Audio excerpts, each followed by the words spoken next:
¿Qué es la arquitectura? La arquitectura es algo que nos rodea constantemente en el día a día. Ya sea adentro o afuera, nos vemos todo el tiempo rodeados de casas, edificios, y sin darnos cuenta entablamos relaciones con ella. Pasamos todas nuestras horas del día en contacto con distintas obras y la mayoría del tiempo no nos damos cuenta de lo que nos aporta. Un buen proyecto arquitectónico forma una relación fuerte con aquellos con los que interactúa. ¿Puede la arquitectura fallar, no relacionarse ni con su usuario ni con el lugar donde se implanta? Sí. Una de las causas es que el arquitecto no conozca para quién está diseñando y por tanto su obra se vea desconectada del lugar. Esto sucede mucho en Latinoamérica. ¿Por qué? Porque es muy difícil conocer al usuario latinoamericano. Estamos hablando de un territorio que contiene población indígena, población europea, población africana, y ¿para quién se tiene que diseñar? Las grandes ciudades latinoamericanas son espacios completamente sincréticos, una mezcla de culturas y lenguas y cosmovisiones.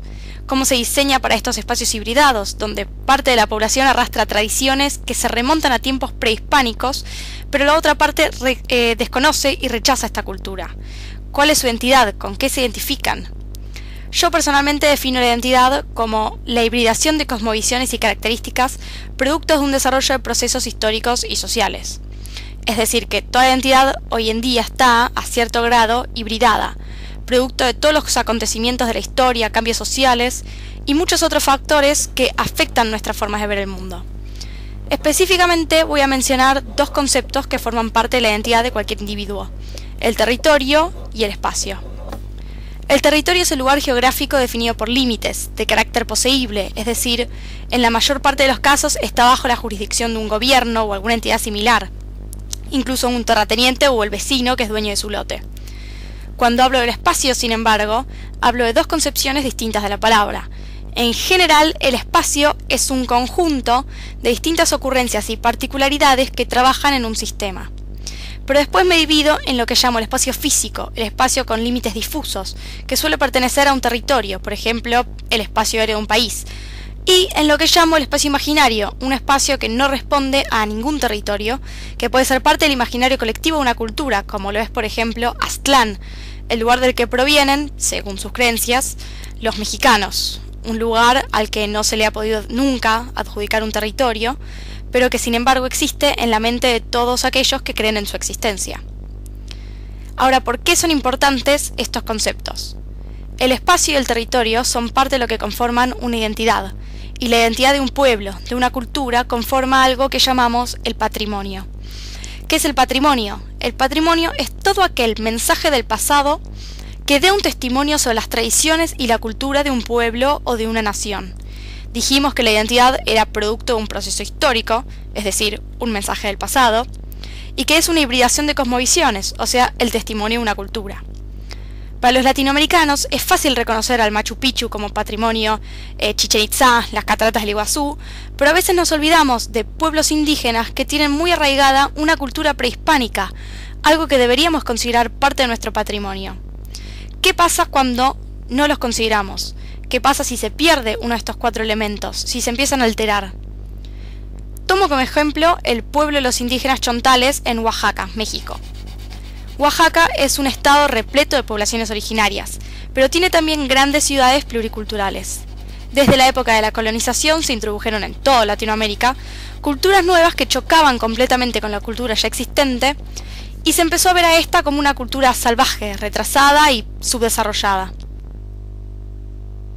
El desprecio por los indígenas es una característica de la hibridación muy presente en las ciudades pluriculturales, y en Oaxaca habitan alrededor de 15 pueblos originarios distintos. La mayor parte vive en zonas rurales, pero las ciudades son sincréticas y por esto el gobierno prioriza, por sobre todo, el bienestar de los que viven dentro de las ciudades, mientras que no respeta los derechos de los indígenas. Esto resulta en la extirpación de territorios pertenecientes a los pueblos originarios por la cantidad de recursos naturales que poseen, o en una falta de interés que lleva a que no les proporciones espacios vitales como escuelas y que exista una gran falta de trabajo. Esto afecta muchísimo a una zona en particular, el espacio donde habita un pueblo de indígenas llamados chontales, al sureste del istmo de Tehuantepec. Se han intentado mandar profesores a los pueblos, pero como no conocen la cultura, no saben hablar la lengua ni conocen sus costumbres y por tanto no pueden educar, terminan abandonando y volviendo a las ciudades. La falta de educación y trabajo hace que migren con sus familias a las ciudades, pero terminan no encontrando un mejor estilo de vida que en el de sus hogares, ya que la sociedad los rechaza. Y mientras tanto, en su pueblo, el imaginario colectivo, la cultura prehispánica, se va perdiendo. Los más adultos, los ancianos, que son los que mejor conocen su propia cultura, no tienen cómo transmitírselas a las siguientes generaciones porque no saben ni leer ni escribir, y con mayor cantidad de indígenas migrando al pueblo, no tienen igual a quién transmitírselo. Incluso el pueblo va perdiendo su lengua, su idioma, porque los más jóvenes tienen que poder hablar castellano para tener alguna chance de encajar en estas ciudades hibridadas. Así es como se va perdiendo la identidad de un pueblo, porque se pierden las tradiciones, los ritos, la lengua, todo lo que conforme su cosmovisión. Y si se pierde un pueblo que representa parte de una civilización perdida, como lo fueron los mayas, si pierde estos mensajes del pasado que acarrean consigo, nos encontramos con una pérdida del patrimonio. ¿Cómo propongo solucionar esta problemática tan compleja? Mi propuesta es otorgarle al pueblo mismo las herramientas para que puedan preservar su cultura y por tanto su identidad. La mejor forma de hacer esto es poder educar a quienes mejor conocen su cultura, es decir, a los adultos. Si se educa a los adultos, se pueden emplear ellos mismos como profesores para las generaciones más jóvenes, que no son tan partícipes de la cultura prehispánica. De esta manera habría tanto empleo como educación, y la misma educación, el aprender sobre agricultura, pesca, ganadería y todas las actividades que los chontales utilizaron por siglos para su supervivencia, les otorgaría la posibilidad de subsistir en el futuro y sobre todo poder preservar su identidad. Lo que yo propongo entonces es una escuela, y para poder definir cómo va a ser esta escuela y cómo se van a desarrollar sus actividades, tengo que poder conocer al pueblo chontal. Primero que nada necesitaría 3 espacios principales: el área donde se educarían los más chicos, el área donde se educarían los adultos y un área donde se desarrollara la educación en conjunto, donde se realizara el intercambio de información entre ambas generaciones. También necesitaría un espacio abierto, ya que los chontales suelen desarrollar muchas de sus actividades al exterior, y un espacio para las danzas, que son parte de la mayoría de sus ritos y muy importante en cuanto a sus creencias religiosas. Con respecto a la morfología, elijo las formas circulares. ¿Por qué? Porque el círculo para ellos representa integración. Sus viviendas son completamente circulares porque en cada solar vive una familia entera, que tiene que integrarse, y es la forma que desde tiempos prehispánicos se creyó geométricamente perfecta. Me fijo primero en cómo es la disposición de las viviendas dentro del pueblo. Generalmente tienen un gran espacio central, abierto, que es el lugar de reunión del pueblo, y donde se realizan las celebraciones donde intercambian mercadería. Entonces yo llevo esta idea a la escuela y hago que el espacio abierto que yo necesitaba sea el conector entre los otros espacios de educación. Los espacios cerrados los planteo como las mismas viviendas de los chontales, solares de materiales locales como los troncos de pochote y los techos de paja, que son vitales ya que viven en un lugar donde las lluvias son frecuentes la mayor parte del año y la paja impermeabiliza el interior perfectamente, mientras que al mismo tiempo no hace que se mueran de calor, ya que viven en climas muy cálidos. Lo mismo el tronco de pochote. Además, el techo de paja con su inclinación toma una forma cónica que asocian con las montañas, que para ellos son el corazón de la tierra, un fenómeno natural de gran importancia. Lo que sí cambió son los aventanamientos de estos espacios. La estructura que ellos utilizan permite únicamente ventanas muy chicas. Lo que yo propongo es llevar a cabo lo que se hace en construcciones de steel frame para poder crear ventanas más grandes. Esto me serviría para que los espacios puedan ventilar mejor, permitir una mayor entrada de luz y para tener mejores visuales. ¿Por qué me importan las visuales? Por la forma en que voy a orientar el proyecto. No solo son las montañas lo más importante de la cultura chontal, sino el océano.